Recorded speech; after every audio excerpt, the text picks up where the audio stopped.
দাঁড়া দাঁড়া দাঁড়া, না হলে গুলো গুলি দিম। বন্ধু ওইদিকে গুলির আওয়াজ হলো, চল স্যার দেখি। চল। কি রে, এর তো কিছুই না।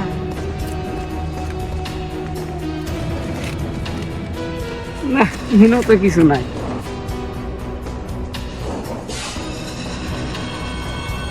কে রে লাশ? সৌরভ বিমুখায় লাশ।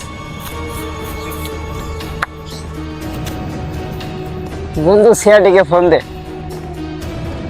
Hello CID.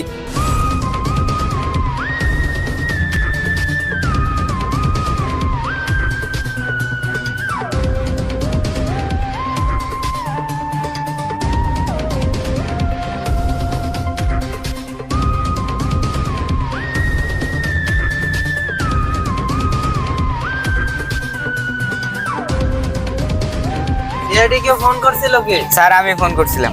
কি হয়েছে? স্যার এই একটা লাশ। কিভাবে খুন হয়েছে? আমরা বসে থেকে আড্ডা দিছিলাম, এরকম হঠাৎ একটা গুলির শব্দ পেলাম, পরে এসে দিন একটা লাশ।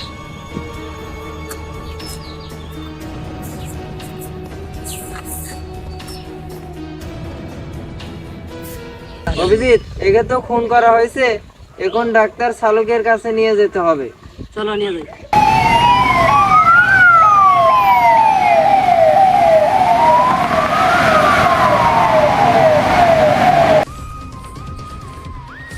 লাশের কি অবস্থা?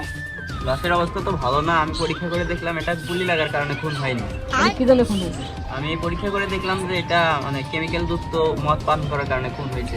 এটা তো কেমিক্যাল যুক্ত মদ, এটা দেশে তো পাওয়া যায় না, মনে হয় কেউ বিদেশ থেকে অর্ডার করে আনছে। অভিজিৎ তুমি খোঁজ লাগাও। ঠিক আছে দয়া, কেমিক্যাল যুক্ত মদ কার কাছে যায়, কার কাছে খোঁজ নেই, বুদ্ধি পাইছি একটা। ভালো করে খুঁজে দেখো।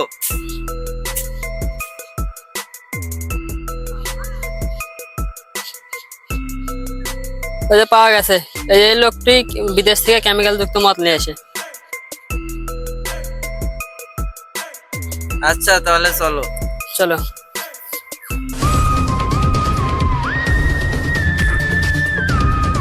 অভিজিৎ এই তো পাওয়া গেছে। আপনারা কারা? আমার ছেড়ে লোক। অভিজিৎ ওকে ধরো, ফোন করে 7 মিনিট দিমু। আমাকে ছেড়ে দেন, আমি কি করছি? তুই একে তো মানুষ খুন করস, আবার বিদেশ থেকে মাল নিয়ে আসোস।